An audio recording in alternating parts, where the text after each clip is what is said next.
Alright, what's going on everybody? Welcome back to another video here on the channel, and today we're going to be talking about the top G, the man, the myth, the legend, Andrew Tate himself. As most of you know, Andrew Tate now has been banned from most of the major social media platforms. Instagram, Facebook, Twitter, YouTube, and TikTok have all taken some sort of efforts at some point or another to basically remove Andrew Tate from their platforms, mostly due to the stances that he's taken and a lot of the viral content surrounding his opinions, especially on like women and relationships. And Andrew Tate recently came out with an over hour-long video through Vimeo that was entitled Andrew Tate's Final Statement, right? And this, of course, made a lot of buzz on social media, got a lot of people riled up and everything. And so I watched through it to kind of see what he said. You know, did he apologize for anything? Is this him finally maybe taking responsibility for everything that everyone was mad at him for and whatnot? Not necessarily. He spends the hour or so in a couple different ways. A lot of it, honestly, is just him kind of, it seems like stroking his ego a lot. Like he'll constantly make reference that he's the most famous man alive, or he'll reference his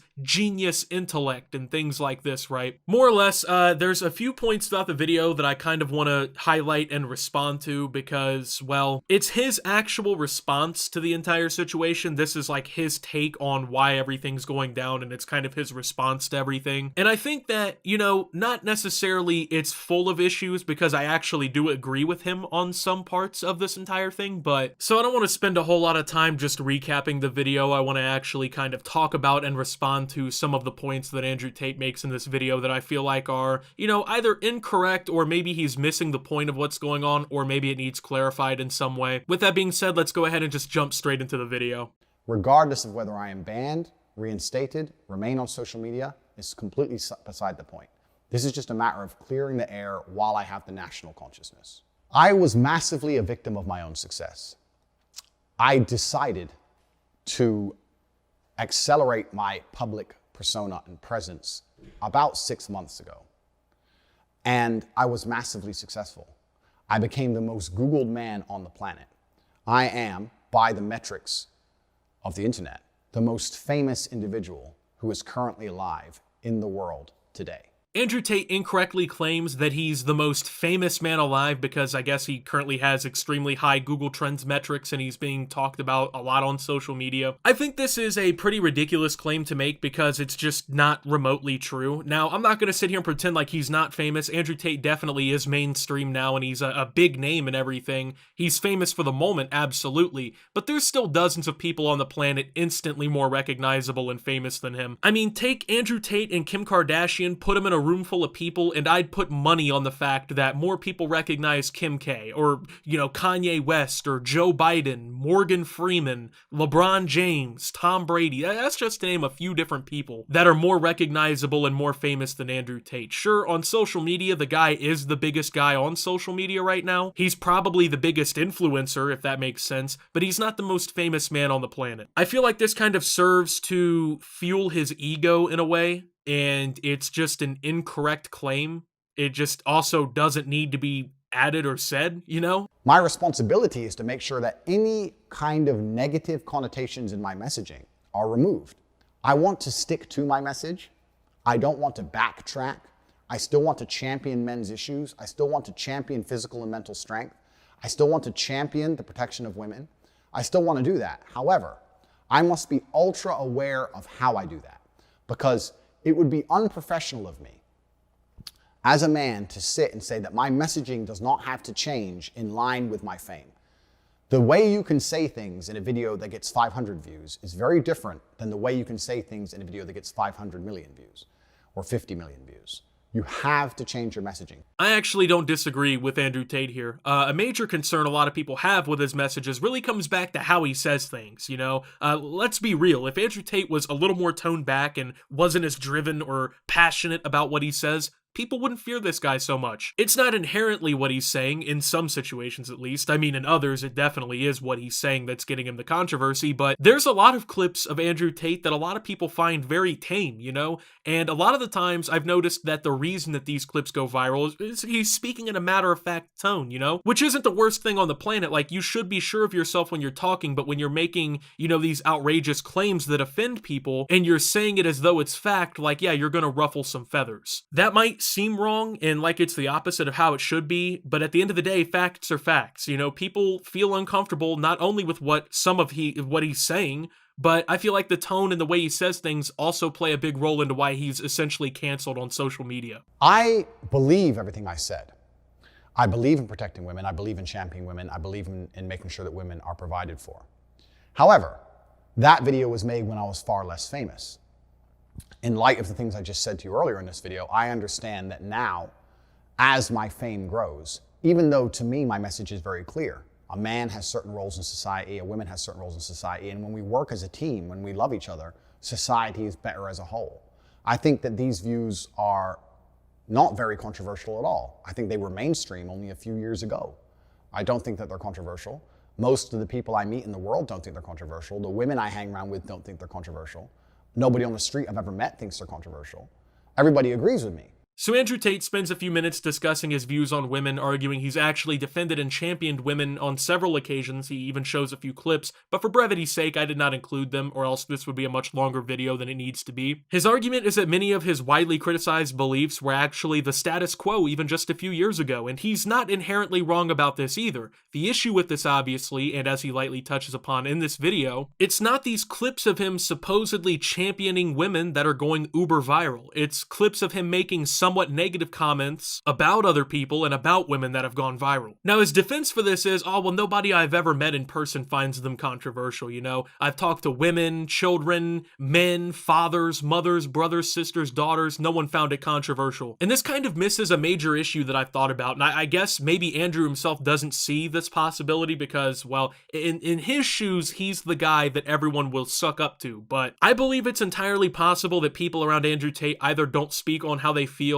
either out of fear or greed. What do I mean by this? Well, first, I believe a lot of people in Andrew Tate's circle refuse to say anything about what he says or attempt to criticize him because they fear him, you know? He's had the widely publicized Romanian police raid, he was a professional fighter at one point in his life, and he repeatedly alludes to all this power that he has in these clips. And another reason, it just might be simple greed. I mean, people may not say anything about this because, well, they're after his money. It's no secret that Andrew Tate is a rich man, and rich men often have a circle of yes men around them that agree with everything they do because they simply want a check cut for them or they want, you know, extravagant gifts or something. It's not completely unreasonable to assume these external influences could play a role in this situation. Somebody, I have no idea who, has made a TikTok where it says men do certain things, and it shows videos of me driving around in cars, spending money, and women do certain things, and it shows women cleaning. Women do certain things, and men do certain things. Somebody off their own back, somebody else has made that video. I didn't tell them to. I don't know who they are. I don't know what their account is. It's just viral on the internet somewhere. And now I look like I'm saying women should only clean and men should only run around with cars and women and money.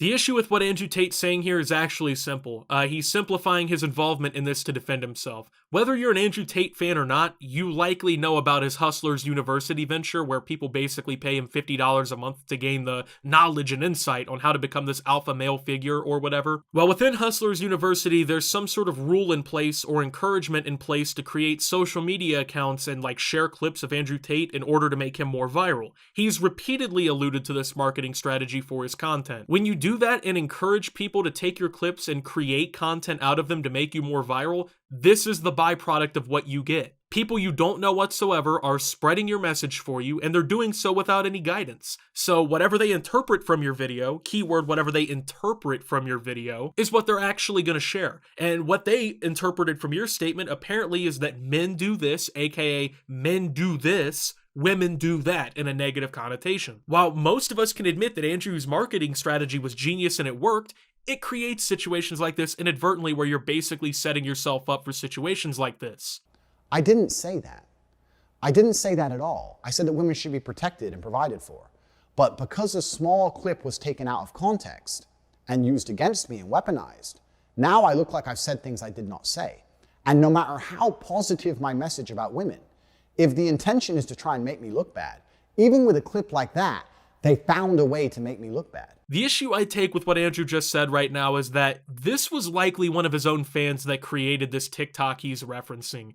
This is his own fan base essentially self-cannibalizing their guy. In an effort to spread Tate's messages and help make a name for him, people have created what Andrew can really only chalk up to misinterpretations of what he said and made them go viral in an effort to satisfy this marketing strategy. So from this angle, some of the fault has to lay with Andrew Tate fans that are supposedly taking what he says out of context and spinning whole new narratives that Andrew apparently doesn't support out of his content, and that ends up being what goes viral, right? Obviously, it doesn't affect the person who made it because it's Andrew that the clip is all about. It's his reputation on the line, and of course now we've seen the byproduct of that. My Instagram had no infringements. That was the only anti-policy things on the page, things targeted against me. And I didn't really complain to Instagram because I wasn't taught as a person to go complaining to authority. I thought, this is the internet. That's how it works. Just ignore it. Don't worry about it. Soon the truth of your heart and your character will come through. Soon people will see the light and they'll change because that's the way the world is.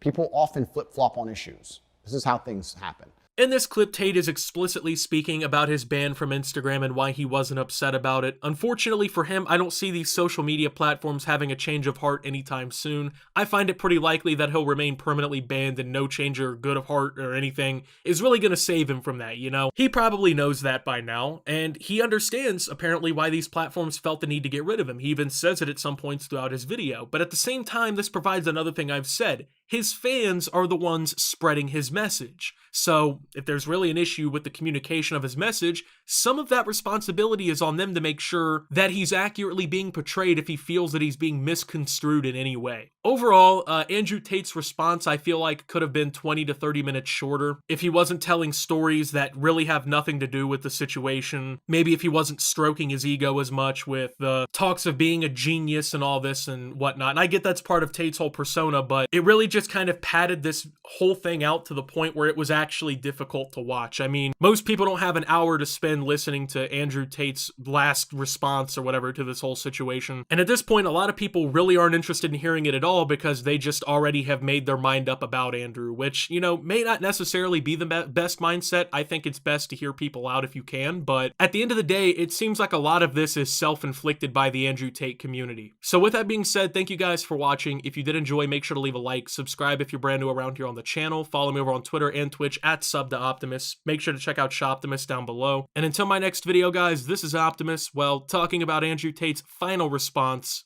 and signing out.